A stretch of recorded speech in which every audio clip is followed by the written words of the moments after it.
they all came to see the bitches fight. And Journey's promising to rip my shirt off and say, ooh, I get to see something. And I think he ended up dying in the back of a cop car, completely naked, with cocaine all over his body. Oh my gosh. And I'm like, you know what? That's kind of funny. First time I met Jim Crockett, you know, I'm walking up to him, I'm like, I want out of my contract, I'm going to WWF and I'm gonna get me a doll. You got sex, you got violence. I've apologized to him 20 years after that. Right. You know, I'm sorry, I'm an asshole. And I'll never forget when we were coming back, and it was, I think, Dudley's or somebody who was the next match.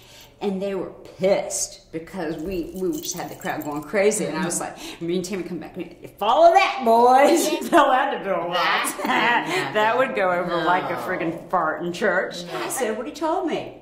Sunshine, when you're told to haul ass, you gotta make 3 trips. And I come back and Ken's face is like, you said ass.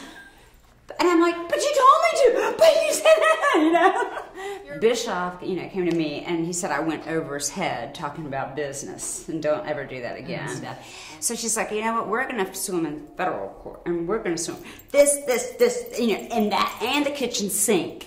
Maybe his company went bankrupt and maybe his company owned everything, but Paul never lost a friggin' penny in his life.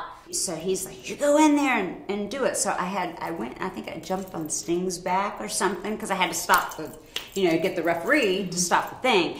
And, you know, and he threw me off and part of my boobie popped out. And then I had Hawk going, kayfabe the boob, kayfabe the boob.